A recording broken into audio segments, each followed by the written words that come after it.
Welcome to Voich Daily Finance, the most important news personalized for you every day. Supported by Voich.com.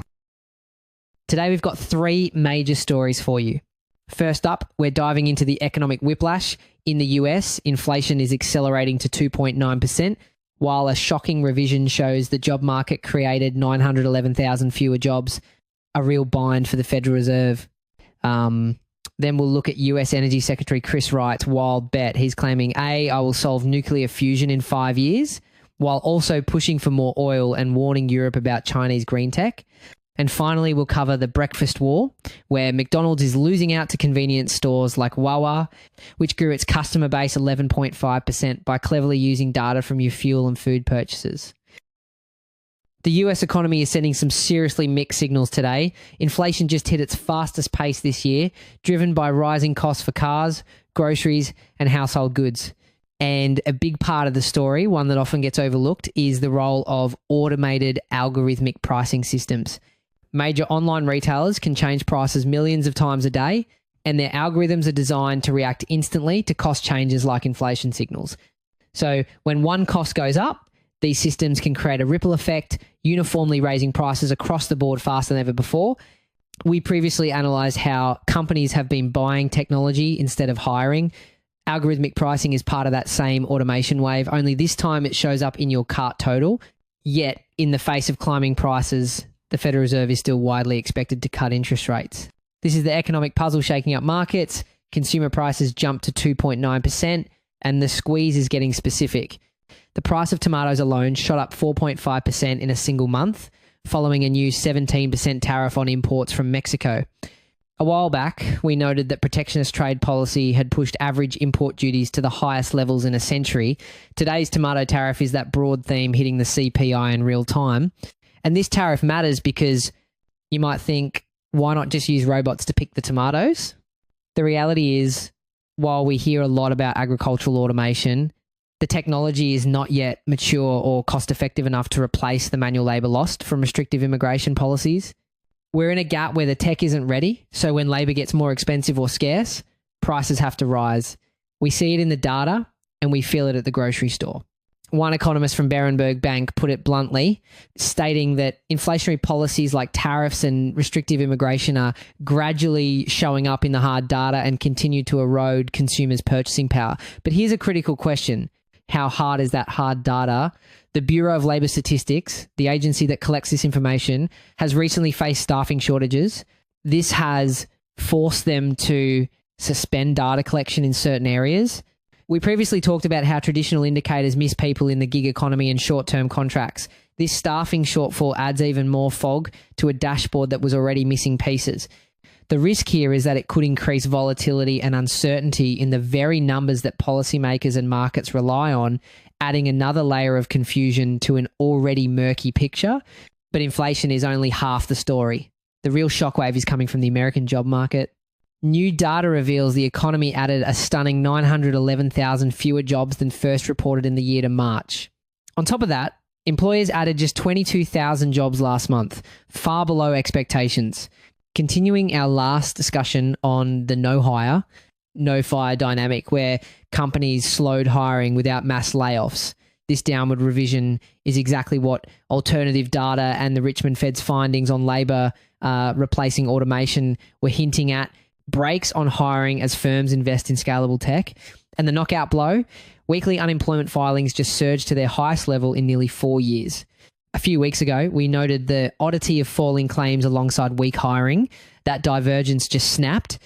So here's the fundamental problem. As one chief strategist at Morgan Stanley noted, right now, inflation is a key subplot, but the labour market is still the main story. We've said before that the Fed was caught in a bind, acknowledging rising labour market risks, while warning that inflation remains a threat, and today's mix only tightens that vice. Markets still point to a quarter-point cut, but don't be surprised if policymakers sound cautious about what comes next. This all puts the Fed in an incredibly difficult position, and one of its biggest challenges is that its main tool, changing interest rates, is becoming less effective. We've previously highlighted how the link between cheaper money and hiring is weakening as firms choose automation over headcount. This is because of the rise of services like buy now, pay later. Millions of consumers are using these fintech options which operate outside the traditional banking system. They don't really respond when the Fed raises or lowers rates. This means the Fed is losing some of its grip on controlling, borrowing, and spending, making its job of navigating this economic puzzle even more difficult. Speaking of high-stakes gambles with uncertain outcomes, let's turn to the energy sector, where the US Energy Secretary just told the world not to worry too much about planet-warming emissions. His reason? He predicts artificial intelligence will solve nuclear fusion within the next 5 years. That's right. The energy source that powers the sun, a technology most scientists believe is still decades away from commercial use, could be powering global electricity grids in as little as 8 to 15 years, according to US Energy Secretary Chris Wright. This forecast is sending shockwaves through the energy sector, contradicting years of scientific consensus. Now, this might sound like pure science fiction, but interestingly enough, AI is already making a tangible difference in fusion research. For instance, at MIT, machine learning is being used to predict and control the unbelievably hot, unstable plasma inside a reactor, which is one of the biggest challenges. And at other labs, AI is helping scientists discover new materials that can actually withstand the insane heat and pressure of a fusion reaction. So while the technology is definitely accelerating, that 5-year timeline is where the real debate begins. However, if you zoom out, you'll see another layer of strategy at play. In the same breath, the Secretary is urging the UK government to lift its ban on fracking and to issue new licenses for oil and gas exploration. He's pushing for a massive expansion of fossil fuels today while promising a fusion-powered world tomorrow. This isn't just a contradiction. Some energy experts see it as a deliberate strategy they call predatory delay.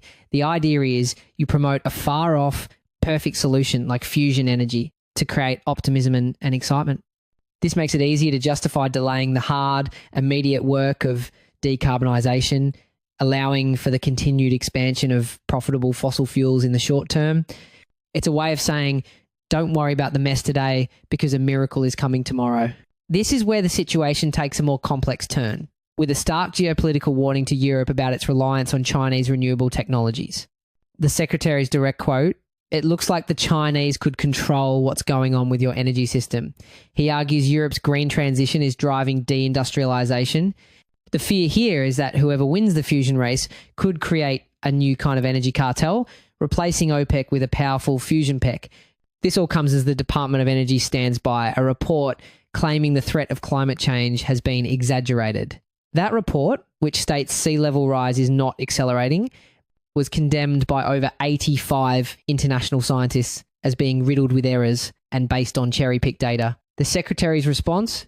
He claims that in climate science, cherry-picking data is the norm.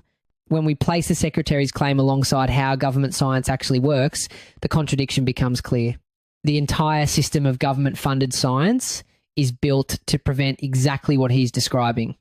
Agencies like the Department of Energy and NOAA use competitive grants and rigorous peer review processes to ensure that funding goes to the most credible research.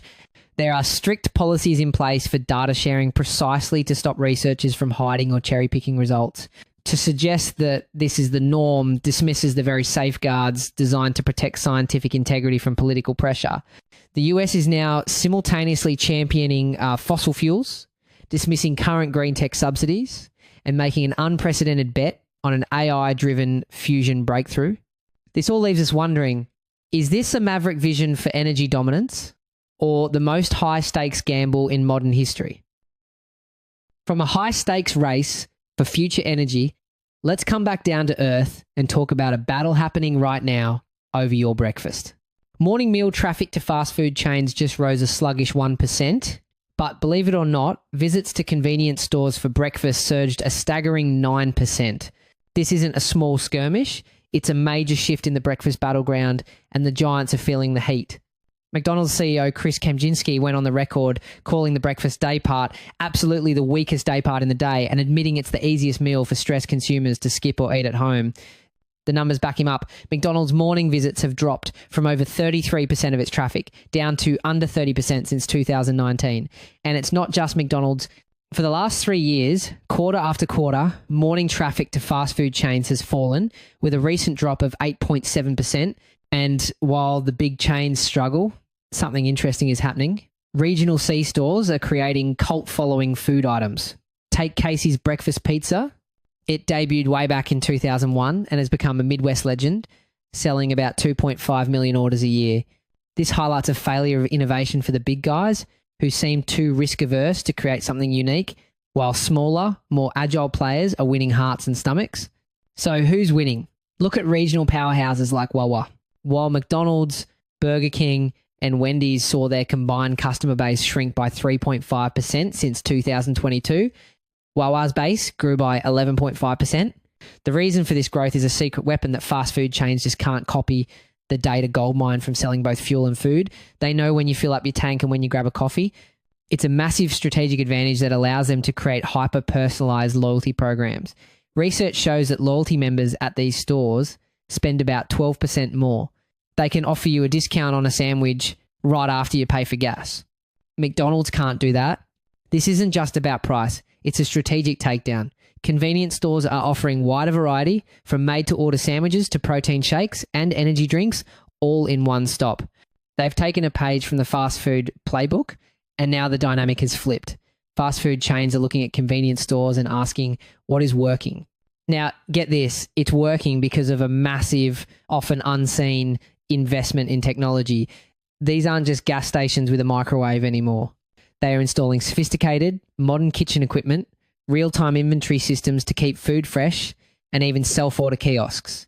In fact, prepared food now accounts for over half of their food service sales.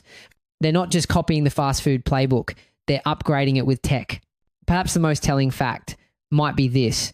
Just 2 years ago, only 45% of consumers saw convenience stores as a real alternative to fast food. Today, that number has skyrocketed to 72%. This signals something much bigger, a great retail convergence. The lines are dissolving. We're seeing C-store chains like Racetrack actually acquire fast casual brands like Potbelly. This isn't just about breakfast anymore.